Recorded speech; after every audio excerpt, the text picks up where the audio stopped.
दोस्तों ये सिंबल एक ऐसा चिन्ह है जो कि आप दुनिया के किसी भी कोने से हो, किसी भी उम्र के हो या फिर कोई भी भाषा बोलते हो, आपको इस साइन का मतलब जरूर पता होगा। दुनिया में शायद ही कोई इतने पॉपुलर, इतने मशहूर सिंबल्स होंगे जो कि इतने ज्यादा पॉपुलर है, इसे हर कोई जानता होगा। ओलंपिक्स इस दुनिया के सबसे बड़े और फेमस लाइव स्पोर्ट्स इवेंट्स में से एक है, जहां दुनिया के 200 से भी ज्यादा देशों से आए एथलीट्स अपने एथलेटिसिज्म और फोर्टिट्यूड दर्शाते हैं। Olympic gold medal highest honour है जो कोई भी स्पोर्ट्समैन अपने स्पोर्ट में हासिल करना चाहता है। पर क्या आप इस सुपर टूर्नामेंट की हिस्ट्री और इसके ओरिजिन के बारे में जानते हैं? तो आइए आज बात करते हैं द ओलंपियाड यानी ओलंपिक्स के बारे में।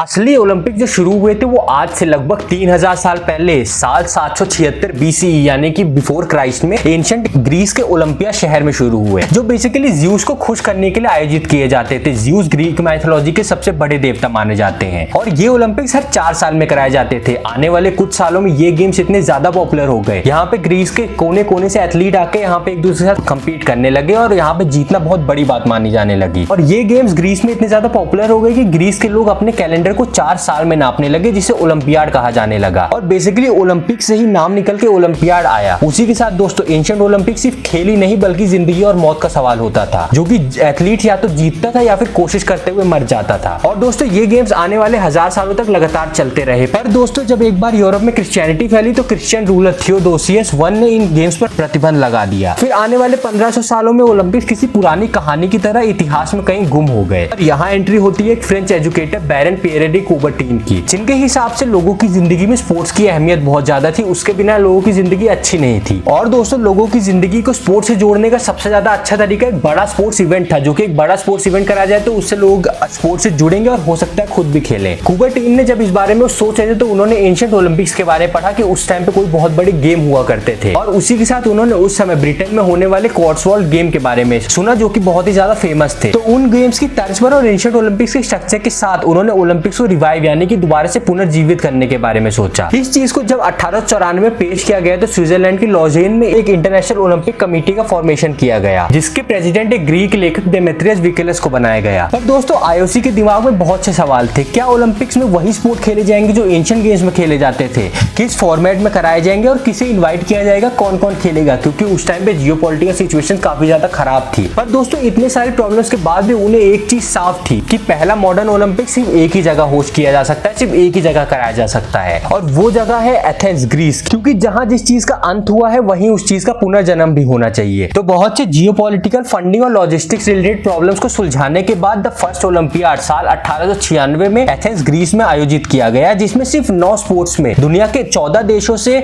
241 एथलीट्स कंपीट कर रहे थे, और इसमें विमेन, ब्लैक, ब्राउन, रेड किसी भी और तरह की कलर अलाउड नहीं थे। यहाँ सिर्फ व्हाइट मेल एथलीट्स ही खेल रहे थे। और दोस्तों ये इवेंट बहुत ही स्मूथली आयोजित किया गया और ये लोगों को काफी ज्यादा पसंद भी आया। पर अब सवाल था क्या ओलंपिक सिर्फ एक ही शहर में कराए जाएंगे या फिर इसे अलग अलग शहर या फिर दूसरे कॉन्टिनेंट्स में भी कराया जा सकता है? और दोस्तों इसी चीज को ध्यान में रखते हुए 1900 में ओलंपिक्स को पेरिस में होस्ट किया गया, जिसमें पहली बार वुमेन्स और साथ ही साथ ब्लैक एथलीट्स ने इन गेम्स में पार्टिसिपेट किया। और 1900 के ओलंपिक्स में पहली बार इंडिया यानी कि ब्रिटिश इंडिया इसमें पार्टिसिपेट किया था। 1904 में ओलंपिक्स को पहली बार यूरोप से बाहर सेंट लुइस अमेरिका में कराया गया। 1964 में टोक्यो ओलंपिक्स पहली बार इस गेम को एशिया में लेकर आए। और आज तक ओलंपिक्स सभी 6 लिवेबल कॉन्टिनेंट्स यानी कि 6 कॉन्टिनेंट जहां पे इंसान रहते हैं वहां पे कराए जा चुके हैं, और अलग अलग 43 शहरों ने मॉडर्न ओलंपिक्स को आज तक होस्ट किया है। ओलंपिक्स के सिंबल जैसे कि साइन, फ्लैग, मशाल, ये सब बैरन डी कूबरटीन का आइडिया था, जिनके हिसाब से ये ओलंपिक्स को बेसिक ह्यूमन परसेप्शन में डालने के लिए मदद करेंगे। और वो इस चीज के बारे में बिल्कुल भी गलत नहीं थे। ओलंपिक्स के जो 5 रिंग जो आज के टाइम में सबसे ज्यादा फेमस है, वो इस धरती के 6 लिवेबल कॉन्टिनेंट्स को दर्शाते हैं, जहाँ पे 6 कॉन्टिनेंट्स में इंसान रहते हैं उन्हें दर्शाते हैं, जिसमें नॉर्थ अमेरिका और साउथ अमेरिका को एक ही रिंग दी गई है, वो एक ही रिंग के द्वारा दर्शाया जाता है। और बाकी के 4 जो यूरोप है, अफ्रीका है, ऑस्ट्रेलिया और एशिया है, वो बाकी के 4 अलग अलग रिंग्स हैं। तो ये पांचों ही रिंग्स ये दर्शाते हैं कि सभी के सभी इंसान एक दूसरे के साथ जुड़े हुए हैं। और इनमें मौजूद जो पांचों ही कलर्स हैं उनमें से सबसे बड़ी बात ये है कि उन पांचों कलर्स में से कोई ना कोई एक कलर दुनिया के हर झंडे में आता है, दुनिया के हर देश के झंडे में आता है। 1896 मॉडर्न ओलंपिक्स, साल 1924 में समर ओलंपिक्स कहे जाने लगे। जब पहली बार फ्रांस के चैमोनिक्स इलाके में जब 1924 में फ्रांस में समर ओलंपिक्स हो रहे तो उसके साथ ही चैमोनिक्स फ्रांस में विंटर ओलंपिक्स को ऑर्गेनाइज किया गया। 1960 में पैरालंपिक्स गेम को भी इंट्रोड्यूस किया गया, जिससे कि